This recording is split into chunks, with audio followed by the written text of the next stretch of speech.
ಕೊಟ್ಟಿರ್ತಾರೆ.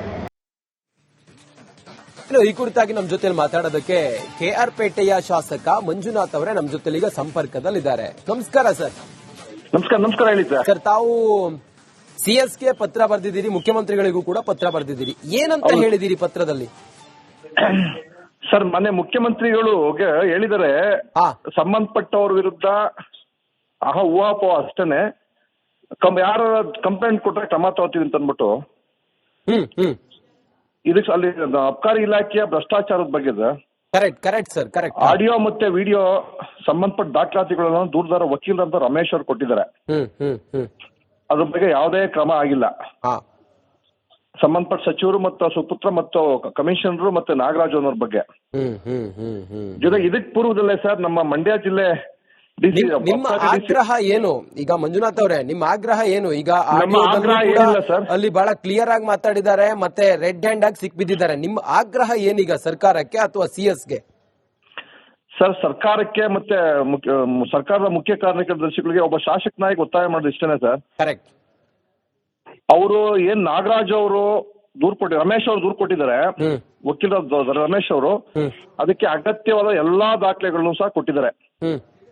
ಹಂಗಾಗಿ ಸಂಬಂಧಪಟ್ಟವ್ರ ವಿರುದ್ಧ ಕ್ರಮ ಆಗ್ಬೇಕು.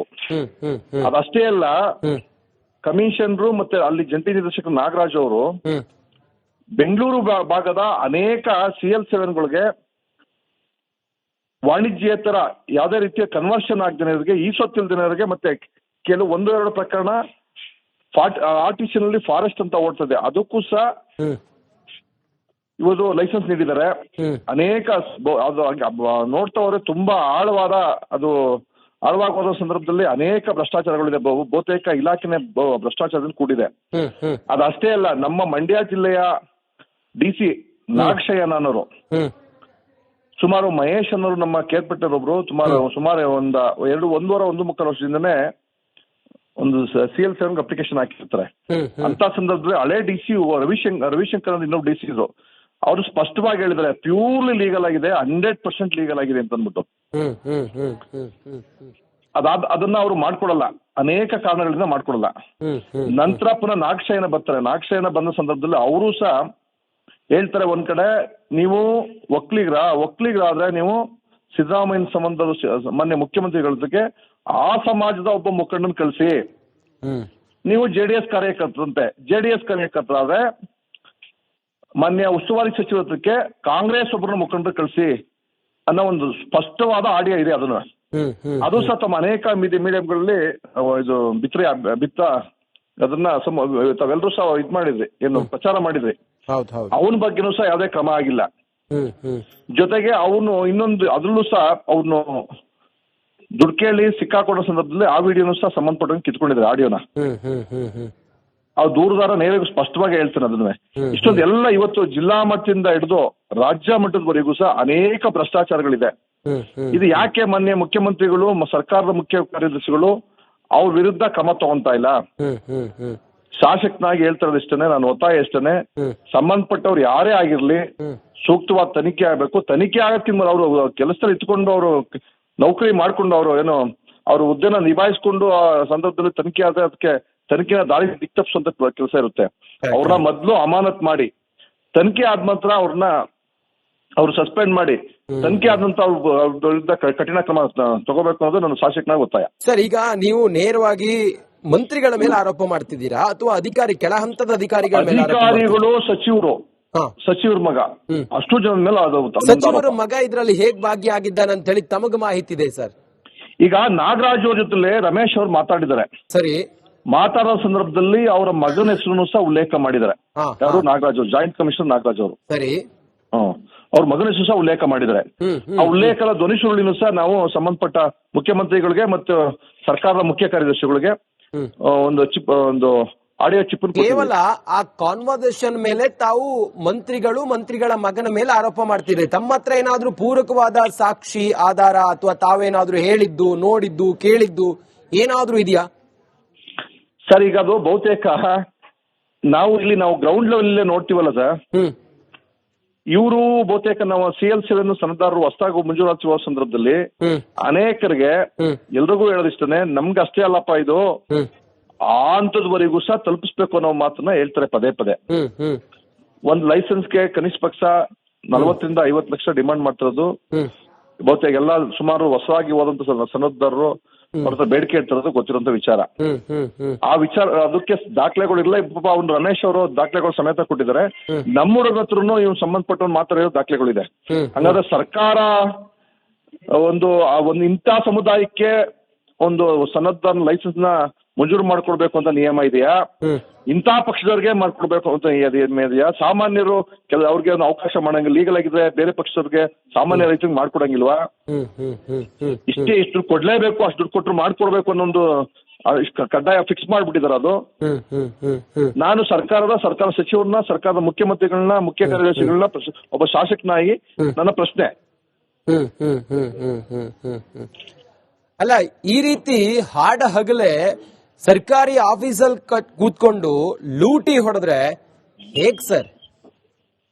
ಈಗ ನಿನ್ನೆನೆ ನೀವು ಯಾರೋ ಒಬ್ರು DC ರೈಡ್ ಮಾಡಿದ್ರಿ, ಲೋಕಾಯುಕ್ತ ರೈಡ್ ಮಾಡಿದ್ರೆ. ಇದು ಬಹುತೇಕ ಅದು ಒಬ್ಬ DC ಸೀಮಿತವಾದ ವಿಚಾರ ಅಲ್ಲ.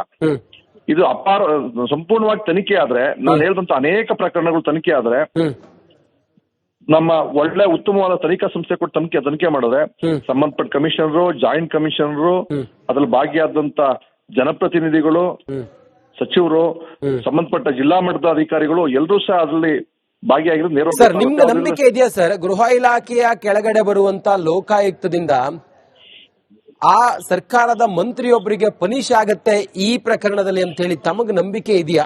ಖಂಡಿತವಾಗೂ ಇಲ್ಲ ಸರ್. ಇವತ್ತು ಲೋಕಾಯುಕ್ತ ಸಂಸ್ಥೆ ಬಗ್ಗೆ ನಮ್ಗೆ ಅಪಾರವಾದ ನಂಬಿಕೆ ಇತ್ತು. ಬಟ್ ಇದು ಸರ್ಕಾರದ ವ್ಯಾಪ್ತಿಗೆ ಬರೋದ್ರಿಂದ ಸರ್ಕಾರ ಅವ್ರ ಮೇಲೆ ಪ್ರಭಾವ ಬೀರಿ ಅದರ ದಿಕ್ ತಪ್ಪಿಸಿ ತಪ್ಪು ಮಾಹಿತಿಯನ್ನ ಕೊಟ್ಟು ಸಂಬಂಧಪಟ್ಟವ್ರನ್ನ ರಕ್ಷಣೆ ಮಾಡುವಂತ ಕೆಲಸ ಮಾಡುತ್ತೆ. ಹಂಗಾಗಿ ನಮ್ಮ ರಾಜ್ಯ ಮಟ್ಟದ ತನಿಖಾ ಸಂಸ್ಥೆಗಳಿಂದ ಇದು ತುಂಬಾ ಕಷ್ಟ ಇದೆ. ರಾಷ್ಟ್ರ ಮಟ್ಟದ ತನಿಖಾ ಸಂಸ್ಥೆ ತನಿಖೆ ಆದ್ರೆ ಒಂದು ಹಂತದಲ್ಲಿ ನ್ಯಾಯ ಸಿಗ್ಬೋದು ಅನ್ನೋ ಭರವಸೆ ಇದೆ.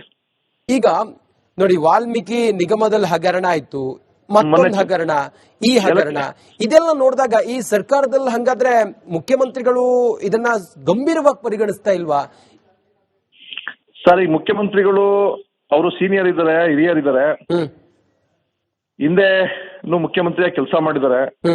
ನಾವು ಪಕ್ಷಾತೀತವಾಗಿ ಅವ್ರ ಬಗ್ಗೆ ವಿಶೇಷವಾಗಿ ಗೌರವ ಇತ್ತು.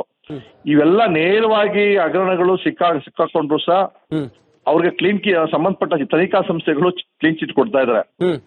ಇದನ್ನ ಗಮನಿಸಿದ್ರೆ ನಮ್ಗೆ ಸಂಪೂರ್ಣವಾಗಿ ಅವ್ರ ಒಂದು ತನಿಖಾ ಸಂಸ್ಥೆಗಳ ಮೇಲೂ ಸಹ ಇತ್ತೀಚೆಗೆ ನಂಬಿಕೆ ಕಮ್ಮಿ ಆಗ್ತಾ ಇದೆ. ಈಗ ತಮ್ಮ ಹೋರಾಟ ಹೇಗಿರುತ್ತೆ? ಕೇವಲ ನೀವು ಮನವಿ ಮಾಡಿದ್ದೀರಿ, ಪತ್ರ ಬರೆದಿದ್ದೀರಿ, ಹಿಂಗಾಗಿದೆ ಅಂತೇಳಿ, ಅದಕ್ಕೆ ಸರಿಯಾದಂತಹ ತಮಗೆ ಪ್ರತಿಕ್ರಿಯೆ ದೊರಕಿದೆಯಾ? ಇದು ಮುಂದೆ ಇದೇ ರೀತಿ ಕಂಟಿನ್ಯೂ ಆದ್ರೆ ಮುಂದೇನು ಅಂತೇಳಿ ಸಕಾರಾತ್ಮಕವಾದ ಪ್ರತಿಕ್ರಿಯೆ ದೊರಕಿದೆಯಾ? ಸರ್, ನನ್ಗೆ ಅದು ತಾವೇ ಮೊದಲು ಮಾತಾಡ್ತಾರೋ ಸರ್. ಇದು ನನ್ನ ಮನವಿ ಕೊಟ್ಟ ನನ್ನ ಮಾನ್ಯ ಮುಖ್ಯಮಂತ್ರಿಗಳಿಗೆ ಮತ್ತೆ ಮುಖ್ಯ ಕಾರ್ಯದರ್ಶಿಗಳಿಗೆ ನನ್ನ ಪತ್ರ ಬರೆದ್ಮೇಲೆ ತಾವು ಮಾತಾಡ್ತಾ ಇದ್ದೀರಿ. ಪ್ರತಿಕ್ರಿಯೆ ಏನಾದ್ರು ಬಂತ? ಯಾವುದೇ ರೀತಿ ಪ್ರತಿಕ್ರಿಯೆ ಇಲ್ಲ. ಯಾವುದೇ ಪ್ರತಿಕ್ರಿಯೆ ಇಲ್ಲ. ಇದನ್ನ ಮುಂದೆ ನಮ್ಮ ಏನು 22ರಿಂದ ಸೆಷನ್ ಶುರು ಆಗುತ್ತೆ. ಸೆಷನ್ ಅಲ್ಲಿ ಚರ್ಚೆಗೆ ಅವಕಾಶ ಕೇಳ್ತೀನಿ. ಬಹುತೇಕ ಹಿಂದೆ ತಮಗೆಲ್ಲ ಗೊತ್ತಿದೆ, ಇವತ್ತು ಕೈಗಾರಿಕಾ ಸಚಿವರು ಮೇಲೆ ಮಾಡಿದಂತ ಆಪಾದನೆಗೆ ಕೊನೆ ತನಕ ನಮ್ಗೆ ಅವಕಾಶ ಕೊಡಲಿಲ್ಲ. ಸೆಷನ್ ಅಲ್ಲಿ ಸಾರ್ವಜನಿಕ ಮಹತ್ವ ಚರ್ಚೆಗೆ ಅವಕಾಶ ಕೊಡ್ತೀವಿ ಅಂತ ಹೇಳಿದ್ರು. ನಂದು ಕೊನೆಗೆ ಕೊಡ್ತೀವಿ ಅಂತ ಮಾನ್ಯ ಗೌರವಿತ ಸ್ಪೀಕರ್ ಅವರು. ಇದನ್ನ ನಂದು ಕೊನೆ ಪ್ರಶ್ನೆ ಸರ್, ಕೊನೆ ಪ್ರಶ್ನೆ. ಅದಕ್ಕೂ ಅವಕಾಶ ಕೊಟ್ಟಿಲ್ಲ. ಇದಕ್ಕೆ ಯಾವ ಮಟ್ಟದ ಅವಕಾಶ ಕೊಡ್ತಾರೆ ಅಂತ ಗೊತ್ತಿಲ್ಲ. ಒಂದ್ ವೇಳೆ ಅವಕಾಶ ಕೊಟ್ಟಿಲ್ಲ ಅಂತಂದ್ರೆ ನಾನು ಹೋರಾಟ ಗವರ್ನರ್ಗೆ ದೂರು ಕೊಡೋದು, ಮಾನ್ಯ ಕೇಂದ್ರ ಸರ್ಕಾರಕ್ಕೆ ದೂರು ಕೊಡೋದು. ಸರ್, ಇದನ್ನ ಲಘುವಾಗಿ ಪರಿಗಣಿಸದೆ, ಇದನ್ನ ಇಲ್ಲಿಗೆ ಬಿಡದೆ, ಈ ಪ್ರಕರಣದಲ್ಲಿ 25 ಲಕ್ಷ 2.5 ಕೋಟಿ ರೂಪಾಯಿ ಅಂತೇಳಿ ಆಡಿಯೋದಲ್ಲಿ ಹೇಳಿದ್ದಾರೆ. ಬಹುಶಃ ಇದನ್ನ ತುಂಬಾ ಸಿಂಪಲ್ ಆಗಿ ಪರಿಗಣಿಸಂಗಿಲ್ಲ. ಹೋರಾಟ ನಿರಂತರವಾಗಿರುತ್ತೆ ಅಂತ ಹೇಳಿದಿರಿ. ಮುಂದೇನು, ವಾಟ್ ನೆಕ್ಸ್ಟ್? ಅದನ್ನೇ ಸರ್, ನಮ್ಗೆ ಪೂರ್ವಕವಾಗಿ ಸಹಕಾರ ಕೊಡ್ಲಿಲ್ಲ ಅಂತಂದ್ರೆ, ಅದಕ್ಕೆ ಪಾರದರ್ಶಕವಾದ ತನಿಖೆ ನಡೆಯಕ್ಕೆ ಅವಕಾಶ ಕೊಡ್ಲಿಲ್ಲ ಅಂತಂದ್ರೆ, ಮುಂದೆ ಇದ್ದೇ ಗವರ್ನರ್ ಮೊನ್ನೆ ಗೌರವಿತ ರಾಜ್ಯಪಾಲರನ್ನ ಭೇಟಿ ಮಾಡೋರು ದೂರು ಕೊಡಿಸೋದು, ಕೇಂದ್ರ ಸರ್ಕಾರಕ್ಕೂ ಪತ್ರ ಬರೆಯೋದು, ನಮ್ಮ ಪಕ್ಷದ ಮುಖಂಡರ ಜೊತೆ ಚರ್ಚೆ ಮಾಡಿ ಮುಂದಿನ ಹೋರಾಟದ ರೂಪುರೇಷೆಗಳನ್ನ ಚರ್ಚೆ ಮಾಡಿ ಒಂದು ಪಕ್ಷದ ನಮ್ಮ ಹೈಕಮಾಂಡ್ ಸಲಹೆ ಸೂಚನೆಯಂತೆ ನಾನು ಹೋರಾಟ ಮುಂದುವರಿಸ್ತೀನಿ. Definitely sir, thank you so much. ತಾವು ಹೇಳಿದ್ರಿ, ಫಸ್ಟ್ ಮಾತಾಡಿದ್ರು ರಿಪಬ್ಲಿಕ್ ಕನ್ನಡಕ್ಕೆ ಅಂತ ಹೇಳಿದ್ರಿ.